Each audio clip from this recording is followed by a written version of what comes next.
Welcome to the Sports Betting Preview Show, a pregame.com podcast.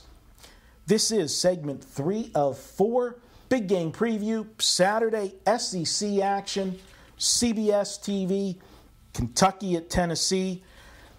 Vegas Runner, what do you put the line on this game? Okay, I make Kentucky a 1-point road SEC favorite, and I set the total at 143.5, a little lower than it was their first meeting.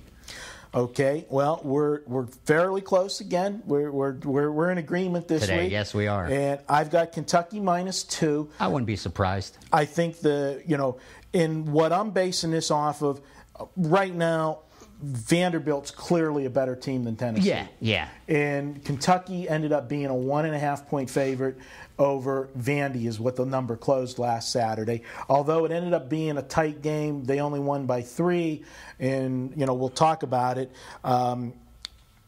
I just think that Tennessee, the stock is falling. Oh, yeah, big time.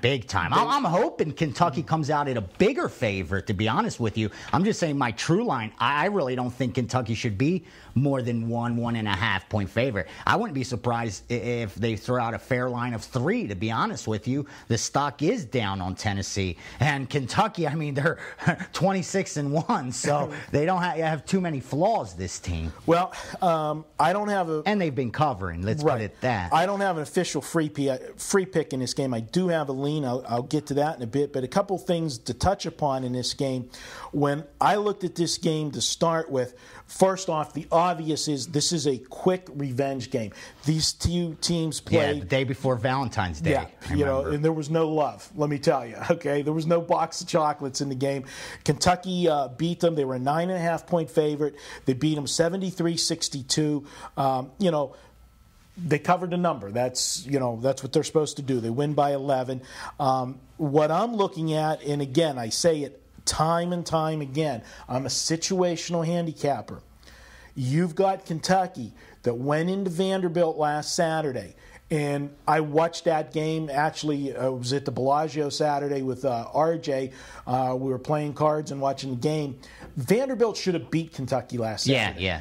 Vanderbilt was just absolutely putrid from three-point land. I think at one point in the game, they were 2 of 19 from three-point land.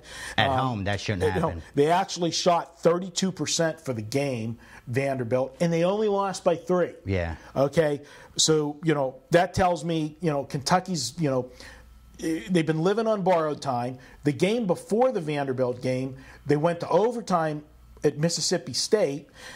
But forget all of that. We're taping on Thursday. They play tonight. The game on their calendar that had a great big red circle on it. You said they were 26-1 or 22-1 on the season, whatever they were. That one loss, they play that team tonight. And I like Kentucky tonight. I like Kentucky, I'll tell you the truth. I was close to laying the points with them, but I thought because all that talk about this is the team that beat us, that scared me off a little bit. Yeah, there's no value. No line value, exactly. Absolutely not. That's what I thought. I thought the line was a nice, strong line. It'll get balanced action, but I just think if Kentucky brings it, there's no reason they can't beat South Carolina by 20 this time around. But that's not the game we're talking about. We're talking about Kentucky, Tennessee. And I'll tell you the truth, I like this game. I don't like to go against the team and let the same team beat me, Mm-hmm. But the bottom line is I really don't think Kentucky's in a good spot here. Here's the reason. They played back-to-back SEC road games. And like you said, Mississippi State, tight game. Vanderbilt, tight game. Now they're going to get their revenge against South Carolina and have to go to Tennessee. Tennessee's finally back at home. This team played 4 out of 5 games on the road, SEC games on the road. 4 out of the last 6 games on the road. Now they're finally home. When they played Kentucky the first time, they only got to the free throw line. I have it right here. 13 times they got to the free throw line. Kentucky got to the free throw line 30 times. That's not going to happen in Tennessee.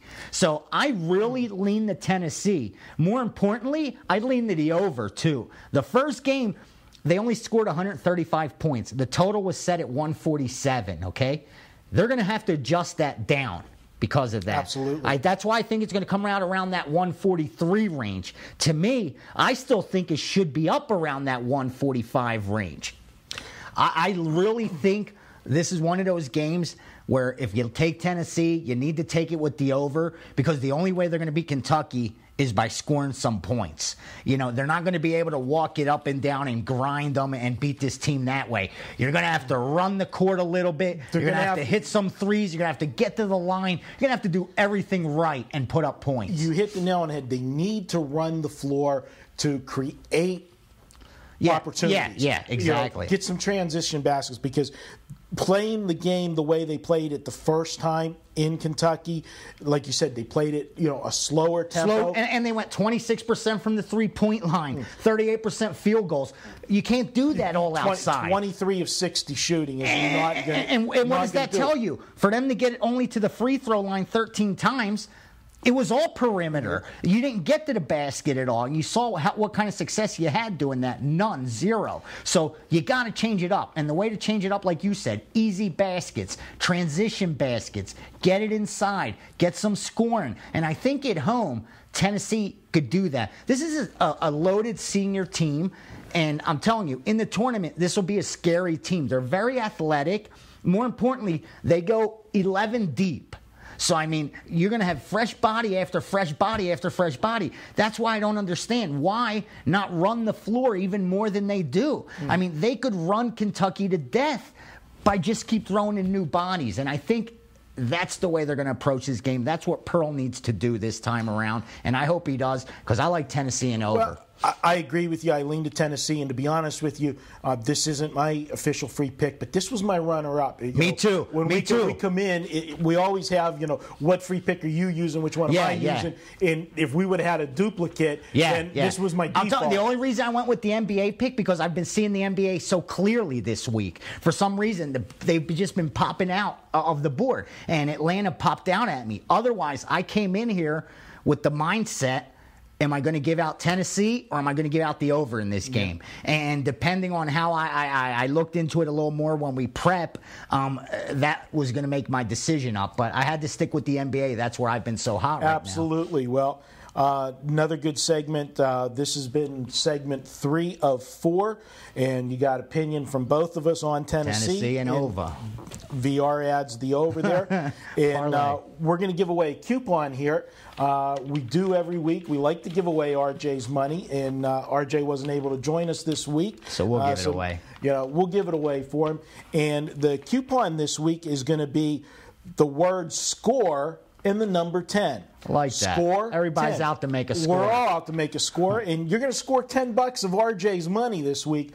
Just go to pregamepros.com. When you make your selections, you can buy that good-looking guy over there, Vegas Runner. Won't make a You can mistake. check me out. We've got a lot of guys with some great runs at the site.